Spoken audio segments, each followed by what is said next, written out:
All right, everyone. Welcome to another Java video. In this video, we're going to be solving the prime number checker. We're going to create a program that checks whether a given number is prime or not. All right. And if you don't know what a prime number is, first and foremost, the number 1 is not considered a prime number, and most all prime numbers should be greater than 1. A prime number is a number that is either 2 or greater, and a prime number only has two distinct factors, 1 and itself. And some examples are 2, 3, 5, 7, 11, and 13. So after 2, most of them should be an odd number and all that stuff, but we haven't found all the prime numbers yet because numbers are infinite. Okay. For this problem, the solution is quite intricate, so I've created a solution plan. Okay. So our solution plan reads as follows. We're going to say, well, let n be our input integer. Okay. We're going to assume that all n, that any number that we get is going to be prime, and our job is to prove otherwise. Okay. We're going to check all numbers from 2 up to n. If we find a number or a factor from 2 to n, then it is a composite number. Okay, so if not including n, if we find a number that is a factor between 2 to our given number, then it is a composite number because it has a factor between the 2 and the number. That means it doesn't have two distinct factors. If we find no factors from 2 up to n, then it is a prime number because we didn't find any factors, and we can safely say that this number has only two distinct factors of 1 and itself. So let's program this. We're going to be coding this all at once. So let's do this first. Or let n be the inputted integers. Let's handle that. Let n be inputted integer. I'm going to call it num because that's a better variable name. So we're going to say first and foremost system.output println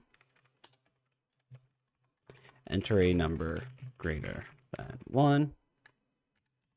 And we can go string input is equal to sd.next line.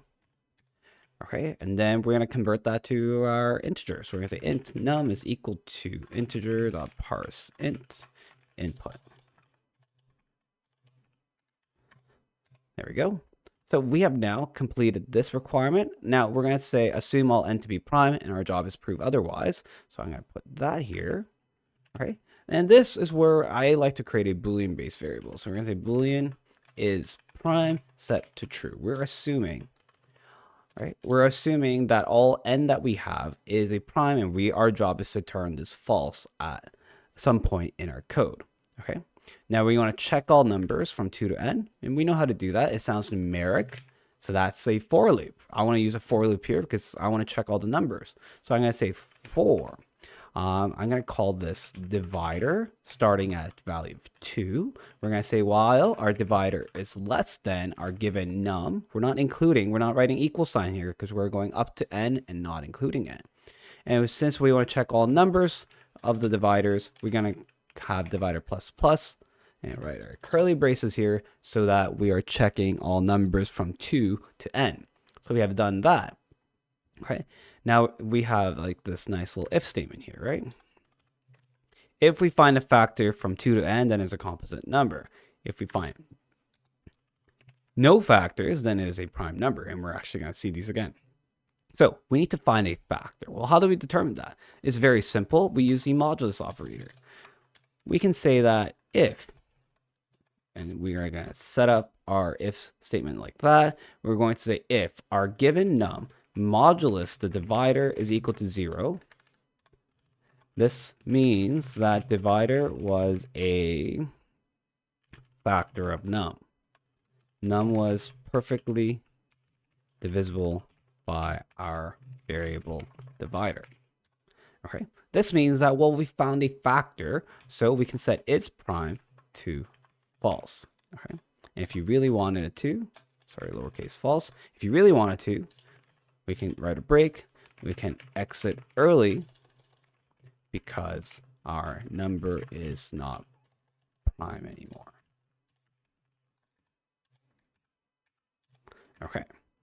And this is the end of for loop. After that it's done, we can now safely say based on our value of is prime. So we can say if is prime is equal to true. Okay. We can say system.out.println. We can say num is a prime number. that. And then for our else statement, we can say is a composite number. And that is our program. Okay. This is what I've done is requirement-based programming. You write all the requirements that your program has to have, and you just code those portions line by line, and then you work on fixes and bugs later on. Right. So it's a really nice way to solve problems. You write out all the requirements of a solution or a problem that you're working on, and then you just translate that into Java code that you will have. Okay. So let's test this program.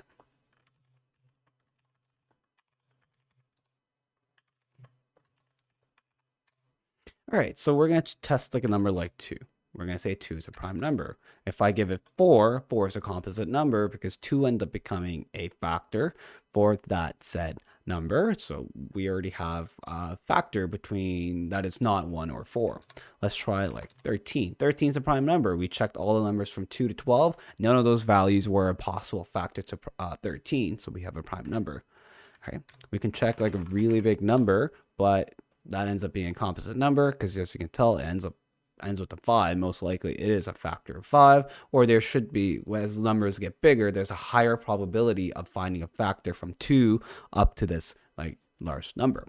Okay, so that's what our loop does. We start from 2 and check all the numbers right until it is 1 less than this and try to determine if any of those are a factor. And as numbers get bigger, there's a higher percentile of hitting composite numbers, but when numbers are small, we do have a lot of prime numbers at the beginning of our number set. Anyways, thank you for watching. This was a for loop solution that solved if a number was prime. If this video was a little too fast, I do recommend that you either slow it down or rewatch it over and over again to see what each part does. But one thing that was really cool that we created a solution plan and we just translated all the requirements for our solution line by line for this program. Okay. And as always, thank you for watching and stay classy.